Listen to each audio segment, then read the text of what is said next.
Focus on yourself, let them go. The human brain is a dynamic organ, constantly changing and adapting based on what we repeatedly think about and focus on. This is the principle of neuroplasticity, our ability to form and reform neural connections in response to experience. One of the most powerful ways we shape these connections is through our attention. What we focus on repeatedly becomes reinforced. This means that where you place your attention doesn't just influence your momentary thoughts.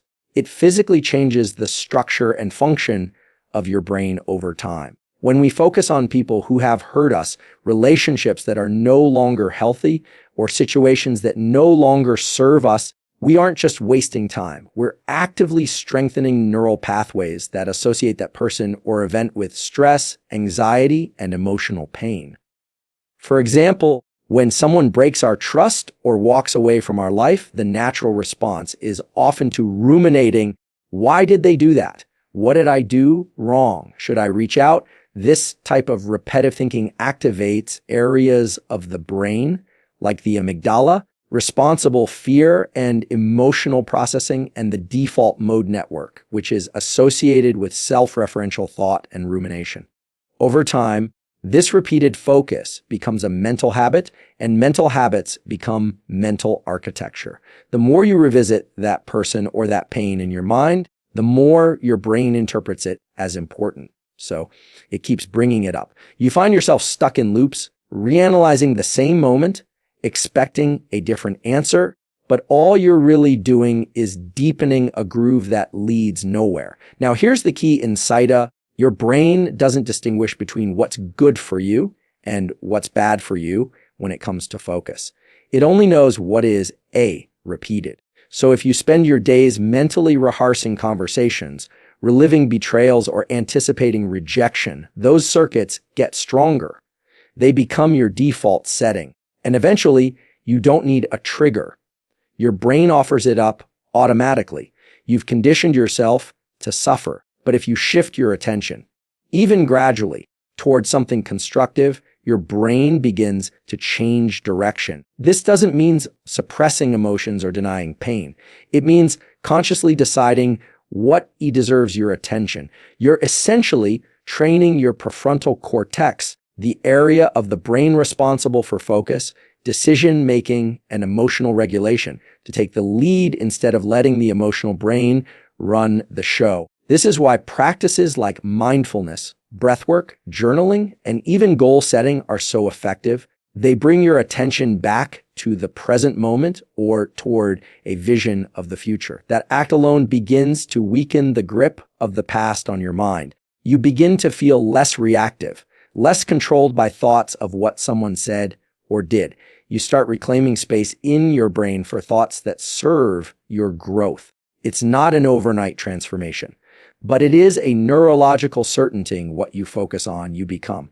If you focus on old pain, you reinforce it. If you focus on your habits, your vision, you begin building a brain and a life that reflects clarity and purpose rather than chaos and confusion. So when we say focus on yourself, what we're really saying is become the architect of your own mind. Take back control of your attention. Not because it feels good in the moment, but because it's how you rewire your future. Attention isn't just a tool. It's the lever by which you shift your entire life. Choose wisely. Letting go of someone or something is often described as an emotional act, but beneath the surface, it's a deeply biological process that affects the way your brain functions. When you hold on to a person, memory, or relationship that no longer serves you well, your brain remains in a loop of activation that mimics real-time stress. This is not just a metaphor. It's measurable activity in specific regions of the brain, particularly the amygdala, anterior cingulate cortex, and insula. These regions are heavily involved in processing emotional pain, especially social pain, which the brain interprets much like physical pain. When someone exits your life, whether by choice or circumstance, your nervous system initially responds with discomfort or distress, especially if the bond was strong. The emotional attachment you feel is supported by neurochemicals like oxytocin and dopamine, which are associated with bonding and reward. When that source of emotional connection is removed, the sudden absence of these chemicals can create a withdrawal-like state. This is why you might feel restless, unmotivated, anxious, or even physically ill when trying to let go of someone who once played a significant role in your emotional ecosystem. The mistake most people make is assuming that this pain means they should hold on or that they must resolve the situation to relieve the discomfort. But from a neurobiological perspective, the pain is actually a signal that the brain is trying to recalibrate. When you resist letting go, when you constantly check social media, revisit memories, or imagine different outcomes, you are reactivating those emotional circuits, essentially keeping the pain alive. The more you mentally revisit the person or situation, the more entrenched those pathways become. Your brain adapts to this repetition, reinforcing the connection, even if it's one that is causing you harm. Letting go, then, is not about forgetting or denying the past. It's about allowing your brain to deactivate the circuits tied to someone else's presence and create space for new patterns of thought, behavior, and identity. This process begins when you stop giving your attention to what no longer aligns with your life. Each time you redirect your focus toward a new habit, a supportive relationship, or a creative goal, you begin to rewire your brain away from attachment to pain and toward integration and forward momentum. This neurological reset does not happen immediately. There is a period of discomfort, a neural withdrawal phase, where the brain still expects the emotional inputs it's been conditioned to receive. But this is not a signal to turn back. It's a sign that the system is adjusting. During this time, practices that anchor you in the present moment, such as focused breathing, movement, and structured daily routines, can help calm the amygdala and reduce emotional reactivity. Over time, this decreases the brain's association between that person and your sense of self or survival. By letting go, you free the brain's energy for more adaptive functions. You start engaging the prefrontal cortex more, the region associated with planning, perspective, and long-term thinking. This is when clarity returns. You begin to think less in terms of emotional urgency and more in terms of personal alignment and direction. Importantly, letting go is not passive. It's an active, biological recalibration. It's a process of choosing not to revisit, not to rehearse, and not to relive. Each time you make that choice, you're signaling to your brain, this is not essential to my present identity. And gradually your nervous system adapts. The pain lessens, the triggers diminish, and your mental and emotional bandwidth expands. In essence, letting go is a reset button for your entire neurobiological system. It allows your brain to shift out of survival mode and into a state of restoration and growth. It's not just healing. It's evolution, and it begins the moment you decide to stop feeding the past and start nourishing the present. Focusing on yourself is often misunderstood.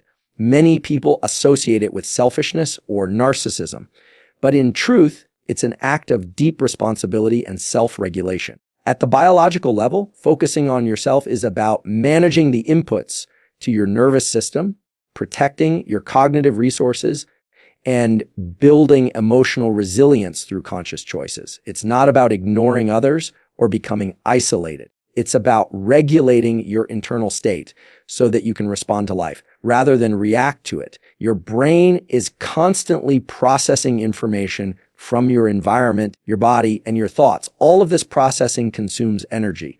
In fact, the brain, while only about 2% of body mass, uses up around 20% of the body's total energy. That means your focus, what you choose to pay attention to, matters enormously. If your energy is being drained by overthinking, people-pleasing, comparing yourself to others, or chasing emotional closure, your brain becomes less effective at handling the very things that matter to your growth and well-being. When you're constantly consumed by external validation or emotional chaos, your prefrontal cortex, the part of your brain responsible for executive function, starts to lose control. In contrast, the limbic system, especially the amygdala, becomes more active. This is the center of emotional reactivity, fear, and impulsive decision-making. The result is a heightened stress response, a reduced ability to think clearly, and a compromised sense of self. You begin to operate from survival mode rather than from intention. Focusing on yourself flips this pattern. It allows you to shift brain activity back toward the prefrontal cortex. You become more grounded, more intentional, and more aware. This isn't just theory. It's supported by brain imaging studies showing that people who engage in regular self-reflective practices, such as journaling, mindfulness, or setting daily intentions, have increased activity in areas associated with emotional regulation, self-awareness, and long-term planning. It's also important to understand that focusing on yourself doesn't mean you stop caring about others. In fact, true compassion and connection come from a well-regulated nervous system. When you are grounded in your own values and emotionally balanced, you're far more capable of showing up for others in a healthy, stable way. You're less likely to be reactive, less likely to seek approval, and less likely to attach your worth to someone else's perception of you. What does it look like in practical terms? It starts with setting boundaries. Mentally, emotionally, and physically. That means choosing not to engage in every argument, not absorbing the moods of others, and not sacrificing your well-being to maintain a connection. It means designing your day to include activities that nourish you: exercise, focused work, rest, and meaningful social interaction. It means taking responsibility for your inner dialogue and questioning the stories you tell yourself about who you are and what you deserve. Neurologically, this kind of focus trains the brain to operate with more clarity and less noise. You become better at distinguishing between what is urgent and what is important, between emotional cravings and authentic needs. You start to experience fewer emotional highs and lows and more sustained stability and drive. Over time, your baseline mood improves, your capacity for stress increases, and your goals become clearer. Not because life gets easier, but because your internal response becomes more adaptive. Ultimately, focusing on yourself is the foundation of emotional intelligence and personal evolution. It's a daily practice of tuning into your internal state and making choices that support regulation, growth, and alignment. When you do this consistently, you become a calmer, clearer, and more capable version of yourself, not only for your own benefit, but for the benefit of everyone you interact with. You stop reacting to life and start designing it, and that shift is where true power begins. Solitude is often confused with loneliness, but the two are fundamentally different. Loneliness is a state of emotional distress caused by a lack of connection, while solitude is a chosen state of being alone for the purpose of reflection, focus, and restoration. From a neurological perspective, solitude is not only beneficial, it is essential for healthy brain function and personal growth.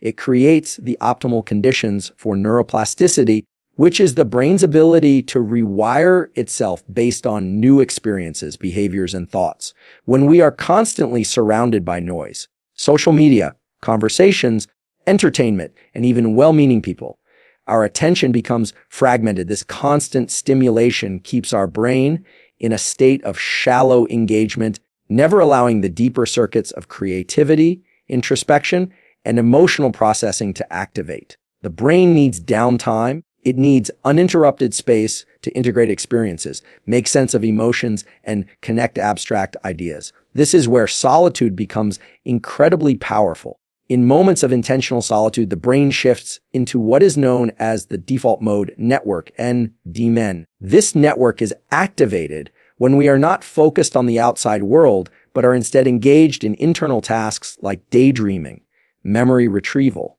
and self-reflection. Contrary to popular belief, this is not wasted time.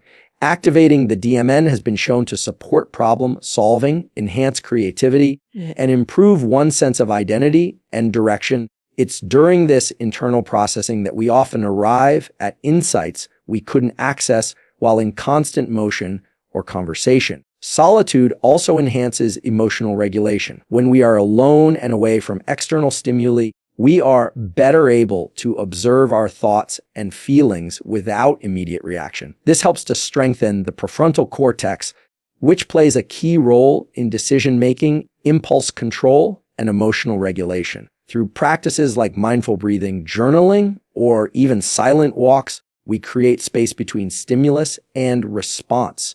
This space is where growth happens. It is where we learn not to act on every emotion or thought, but to choose our responses with intention. Another powerful aspect of solitude is its role in identity formation. When you spend time alone, free from external opinions and influences, you start to hear your own voice more clearly. You begin to identify your true preferences, values, and desires, not the ones shaped by other people's expectations, but the ones that actually align with your core self. This internal clarity is a prerequisite for any meaningful transformation. You cannot build a future that belongs to you if you are constantly reacting to others or living to meet their standards. Neuroplasticity depends on repetition and emotional significance. When you are alone and focused, the brain becomes more receptive to rewiring. You're more likely to notice patterns in your thinking and more able to change them through intentional reflection and action. This is especially important if you are trying to move past a painful experience or let go of a relationship. Solitude gives you the space to detach emotionally, to reset your nervous system, and to redirect your focus toward new goals and behaviors.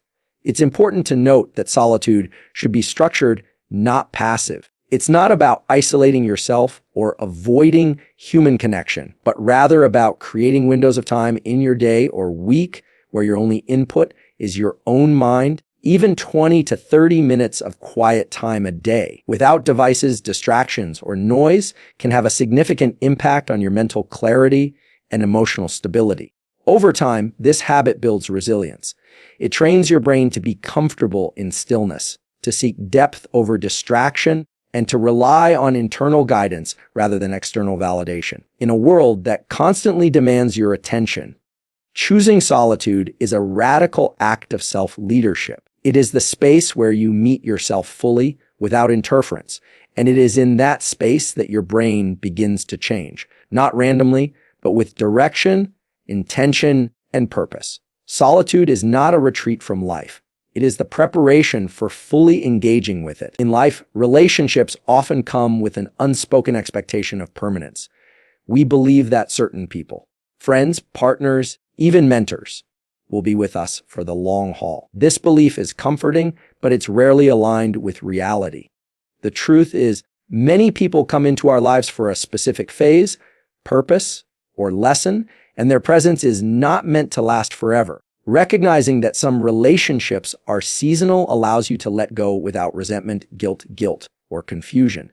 It reframes the experience not as a failure, but as a natural evolution. From a psychological and neurological perspective, clinging to relationships that have run their course can be incredibly taxing. When we resist endings, we force our brains into a cycle of resistance and rumination. The brain, wired for pattern recognition and predictability, struggles with uncertainty and loss.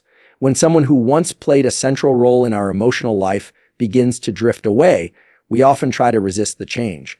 We analyze, replay conversations, look for signs, or try to force reconnection. But doing so keeps the brain in a loop of unproductive emotional stress, activating areas like the anterior cingulate cortex and the amygdala, which are involved in emotional pain and fear. When we embrace the idea that people are sometimes seasonal, we allow our brain and nervous system to transition more smoothly into acceptance. We stop fighting reality and start working with it. Emotional pain begins to ease when we stop interpreting someone's exit as a rejection and start viewing it as part of the natural cycle of growth. Not everyone is meant to walk the full path with you, and that's not a reflection of your worth or theirs. It simply means that their role in your life has been fulfilled. Think of your life as a series of chapters. Each chapter has its own setting, challenges, and cast of characters. Some people are only meant to be part of one chapter. They contribute something valuable, a lesson, a shift in direction, a mirror of your own behavior. and then the story moves forward. Trying to drag every character into every chapter often leads to emotional stagnation and misalignment. You begin to carry weight that slows your growth, and your brain remains tethered to the past rather than open to new connections and experiences. Understanding the seasonal nature of relationships also strengthens emotional resilience. When you expect permanence from every bond, the natural changes that occur in life, distance, differing values, growth in opposite directions, can feel devastating. But when you acknowledge that evolution is a constant, you develop a more flexible, adaptive mindset. Your brain becomes more capable of navigating transitions without the added burden of shame, blame, or unrealistic expectations. This adaptability is a hallmark of emotional intelligence and a core part of psychological well-being. There's a profound freedom that comes with letting go the need to hold on to every relationship. You create space for yourself, for new relationships, for deeper alignment with your current self. You stop measuring your worth by who stays and start measuring it by how truthfully you live. When you focus on what the relationship brought into your life, growth, clarity, change, you begin to see it with gratitude rather than grief. The neural associations begin to shift from pain and loss to reflection and closure. This shift is powerful. It moves you out of victimhood and into authorship. You recognize that you are not at the mercy of other people's presence or absence. You are in charge of how you interpret, integrate, and grow from each connection.